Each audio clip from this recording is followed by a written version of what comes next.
Chris is here with a new record called Beyond the Sun. Now, the way I'm hearing it, you recorded some of this at Sun Studios or no? We recorded a bunch of this at Sun Studios. When somebody said to me at first, do you want to go to Sun Studio and record? I said, we got microphones in California. I mean, that's going to be a long way. I said, and then somebody said, well, you should just go there and try it. And I said, all right, I'll try it. Man, I'm glad we did because it's. Have you ever been to that studio? Yes. It's an amazing sounding room. This is where Johnny Cash, Roy Orbison, Carl Perkins, Jerry Lee Lewis, Elvis, Sam Phillips, you had to be excited about that. Elvis, I mean, you walk to the front door and you go, this is the front door that 18-year-old Elvis walked in and said, I'd like to make a record for my mom. The first the first record that he came in and did. Evening shadows make me blue when each weary day is through. How I long to be with you, my happiness. And I go, oh, it's too good. I mean, that's the first thing he walked in. And what's cool is when you listen to they actually have that first acetate is there. That first record, he's all out of tune because you go, it's a $12 guitar that was sitting in the Memphis sun while he was outside, waiting to go in. Now, did you stand on the spot where Elvis stood? Exactly. Yes.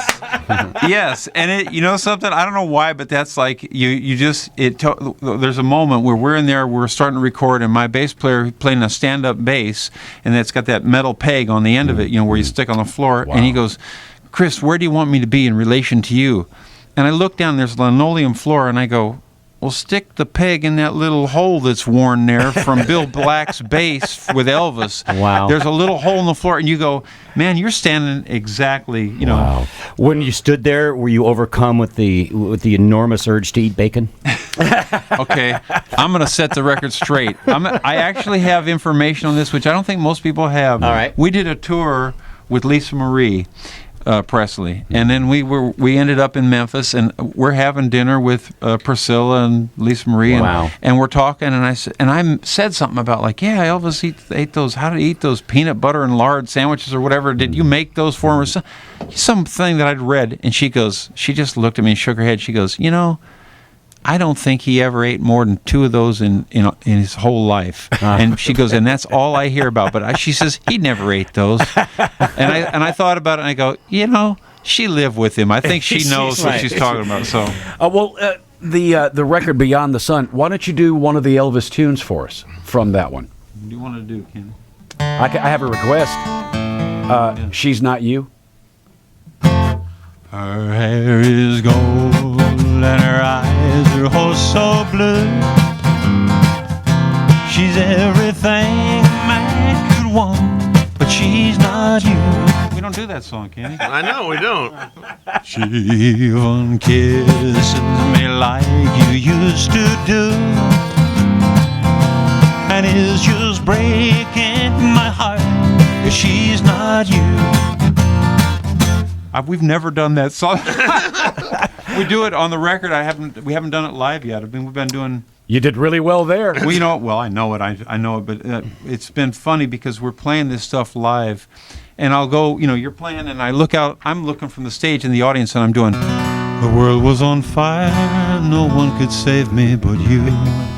And I'll see, the woman in the front row who she dragged her boyfriend in. She's going, "That's the song I came to hear," and the boyfriend's looking like an hour to go or whatever, All right. And then we kick in, and then the next song we'll kick in is like, love is a burning flame, and it makes a fiery ring. Bound by wild desire, I fell into a ring of fire. I fell into a burning ring of fire. I went down, down, down, and old flames grew higher. And it burns, burns, burns, the ring of fire, the ring of fire. And about about that point, I look out, and the guy in the audience will turn to her and go, "They're not bad." There we go.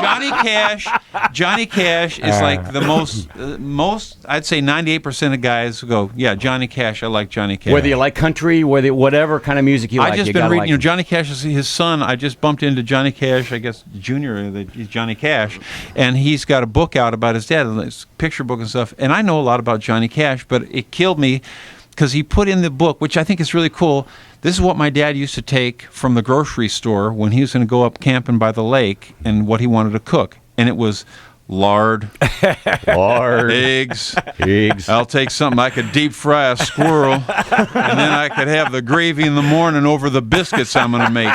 And I go, you forget that Johnny Cash is like basically backwoods guy from the 20s, 30s kind of diet. Yeah. I go, oh yeah. Hey, true story. I was at the dentist, high on. What do they give you at the nitrous? Dentist? Okay, I was high, and they had and he jacked it up. There's a television up in the corner of the room so that you can lay there and watch. Little House on the Prairie was on, and Johnny Cash was the guest star. I'm high on this stuff. I was convinced it was the greatest acting performance ever given. He's good. He actually is good. Yeah. I saw him play like a evil, bad sheriff in some movie, and I went, yeah, he's pretty good. He had chop. There's no question about it.